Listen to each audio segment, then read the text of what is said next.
respecte ton avis, mais en tout cas, c'est pas le mien, donc c'est pas le bon, tu vois ce que je veux dire. Non mais je l'ai vu 6614 fois alors.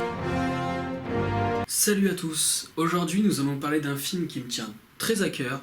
Je pense que ça va être l'un de mes coups de cœur de l'année 2015. Je vais bien sûr parler de It Follows. Film d'épouvante réalisé par David Robert Mitchell, produit en 2014 et sorti en salle en 2015. Il est déconseillé aux moins de 12 ans et j'avoue qu'il y a de quoi. C'est vraiment un très bon film. Petit synopsis tout de suite.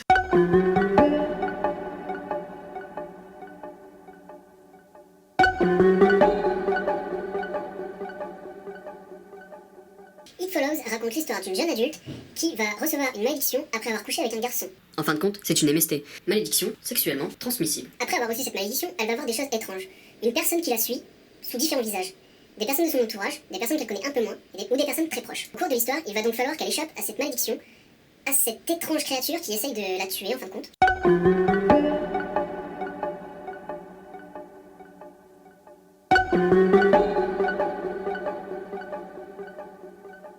Alors, sur le papier, le scénario a l'air plutôt simple, et il l'est. Mais c'est justement ça qui est puissant, c'est qu'avec une histoire aussi simple, on arrive à faire un film aussi bon. C'est-à-dire que toute la mise en scène, toute la structure, le rythme, tout ce qu'il y a autour de ce film, tout ce qui construit ce film, autour de cette histoire qui paraît plutôt banale, que vous donnez ce scénario à quelqu'un d'autre, vous n'avez pas le même film et vous vous faites un peu chier, je pense. Donc, ce film passe par plusieurs procédés qui font que ça en fait un vrai film d'épouvante angoissant. Vous êtes plongé dans une paranoïa, le doute. Est-ce que c'est bien la créature? Est-ce que c'est une personne normale? Tout est là pour que vous soyez angoissé.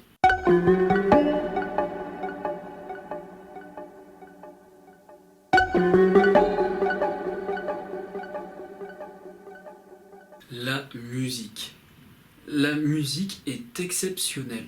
Mais vraiment exceptionnelle, je ne déconne pas.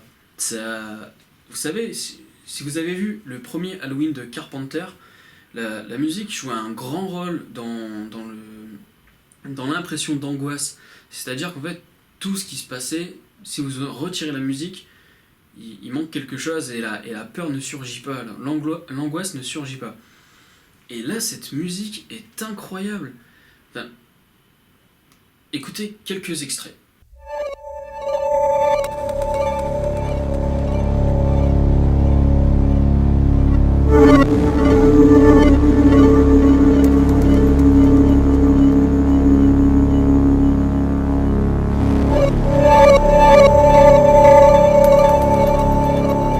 Voilà, je ne vous le cache pas, je suis totalement tombé amoureux de cette bande son. Les meilleurs soundtracks que j'ai écoutés depuis un bon moment. Composée par Disaster Peace, cette musique reflète à la fois le genre de film d'horreur qu'on avait dans les 80s, les années 80, c'est-à-dire qu'on a un son assez organique, mais en même temps très synthé, vous voyez. Le synthétiseur était l'un des instruments phares justement des années 80, et vous pouvez retrouver beaucoup de ces sonorités dans des films un peu old school, justement, d'épouvante, tels que Freddy, Halloween, Vendredi 13, et j'en passe. Donc, rien que pour ça, ça m'a mis très... Disons que c'était très jouissif, en fait, à écouter, mais en même temps, très angoissant, parce que la musique est prenante et accompagne tout le récit. Mais si vous n'avez pas l'image, le son, la musique suffit à vous faire angoisser. Par exemple, vous pouvez ne rien avoir de spécial à l'image, mais la musique fait travailler l'angoisse comme si en fait c'était une sorte de préliminaire à la peur que vous allez refléter dans la scène suivante. Parce qu'en fait, cette angoisse se sera accumulée au fur et à mesure à cause de cette musique qui devient progressive. Je pense même à une certaine compo de cette bande-son qui est assez style chronomètre en fait, si vous voulez, comme un compte à rebours.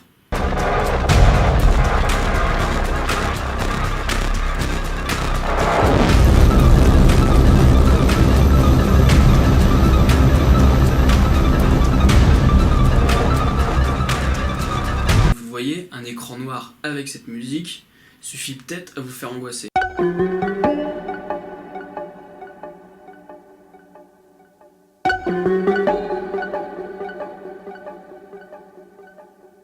En dehors de la musique, il y a un point très intéressant que je trouve dans la mise en scène, c'est les déplacements de caméra.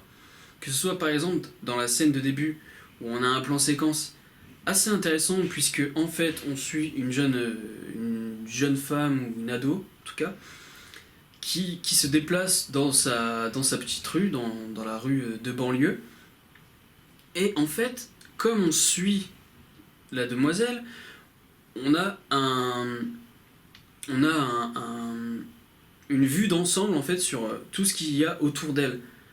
Seulement, comme on la suit, on ne sait pas ce qu'elle regarde, parce qu'en fait elle regarde quelque chose, mais nous on ne le voit pas, parce qu'en fait c'est derrière la caméra, derrière ce qu'on voit. Comme si en fait vous aviez la créature ou la chose qui lui fait peur en tout cas, juste derrière l'image, comme si elle était derrière vous, ou que vous étiez vous-même cette créature. Ce qui revient souvent dans les slashers comme Halloween par exemple, ou rien que dans la scène de début, quand Mike Myers tue sa sœur, vous avez une vue subjective. C'est vous qui tuez la victime en fin de compte. Et là vous avez ce même procédé qui fait que on ne sait pas vraiment si nous sommes la créature ou si en fait elle ne se trouve pas dans notre champ. Ou il y a aussi des choses, toujours au niveau des déplacements de caméra, qui nous indiquent que par exemple vous avez une pièce et vous avez un panoramique à 360 degrés, c'est-à-dire que vous voyez toute la pièce, il n'y a rien dans la pièce. Pourtant la musique est insistante, le personnage flippe à mort, et on ne sait pas pourquoi. Parce qu'en fait, comme on a une rétrospective de toute la pièce, on ne comprend pas d'où vient le danger. Donc ce qui fait que ça alimente aussi notre angoisse. Donc j'ai trouvé ça tellement génial au niveau des déplacements de caméra. Donc pour l'instant, on en est là. Musique et déplacement de caméra, excellent.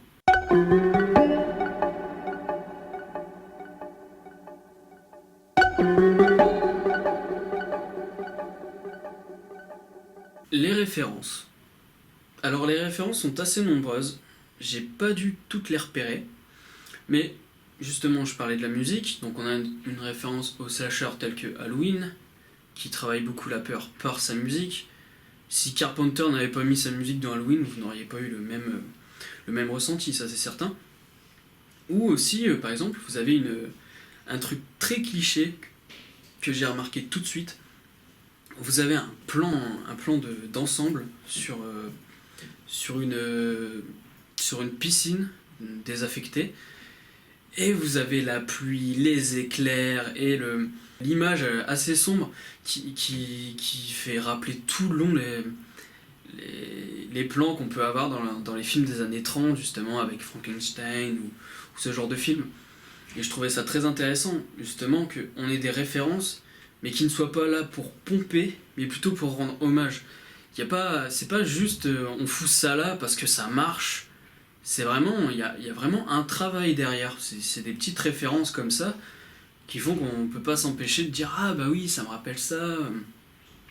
Et donc oui, il y a même un moment où on passe dans une banlieue abandonnée, et je sais pas pourquoi j'ai pensé tout de suite à Freddy en fait, parce que c'est vrai que les banlieues dans les films de Freddy, elles ont toujours l'air...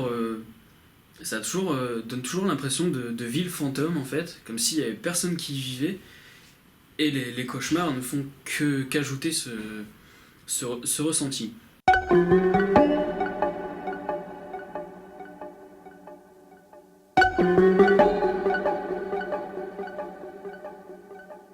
Tout ce que je peux dire, c'est vraiment que si vous cherchez l'angoisse, si vous cherchez ce sentiment de peur, de rester accroché à votre fauteuil tout en étant fasciné par ce que vous voyez, parce que oui, ce qui est intéressant avec le film d'horreur, c'est que c'est des choses qui nous répugnent, qui nous mettent mal à l'aise, mais par curiosité, justement, on va voir ce film, on va voir ce genre de film.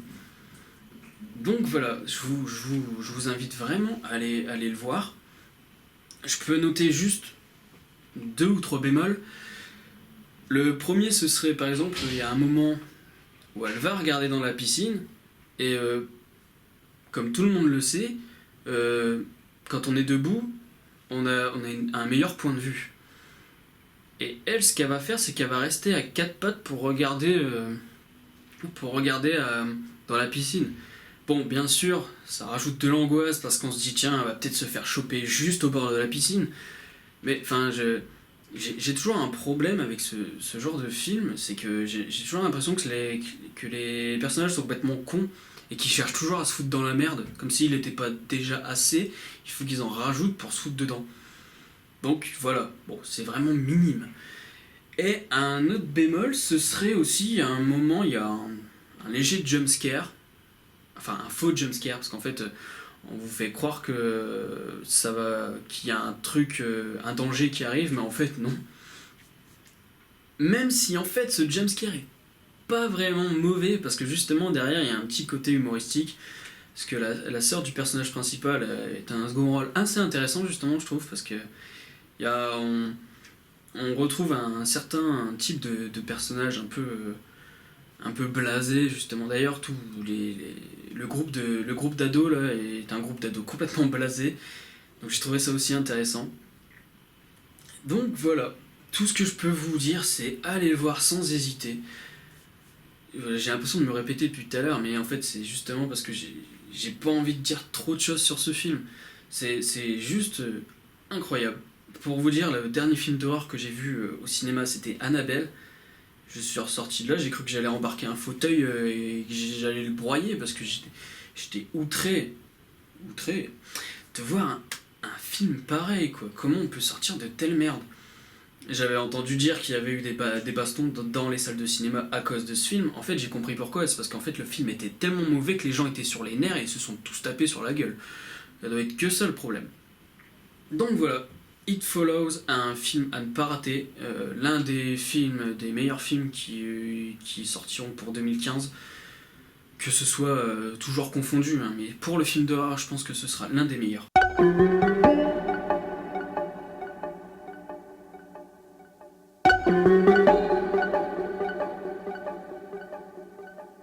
Petit récapitulatif, histoire que ce soit bien concret, que j'explique pourquoi il faut y aller. Parce que depuis tout à l'heure ça fuse, j'ai plein d'idées qui arrivent, mais j'évite de vous les dévoiler.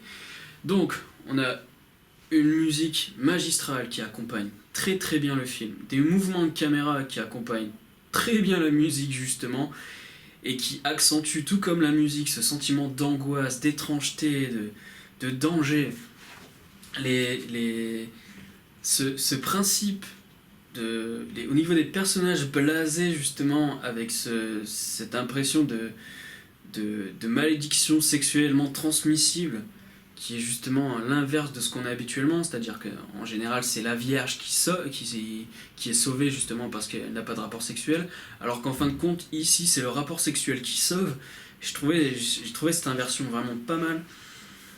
Et vous avez aussi les références qui sont plutôt sympathiques, avec quelques soucis qui ne sont pas vraiment énormes que j'ai cités auparavant.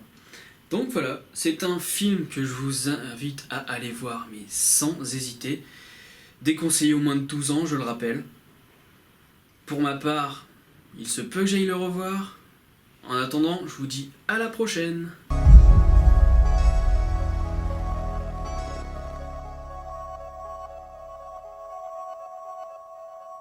Film réalisé par David Robert Mitchell, c'est un film déconseillé aux moins de 12 ans puisque c'est un film d'épouvante.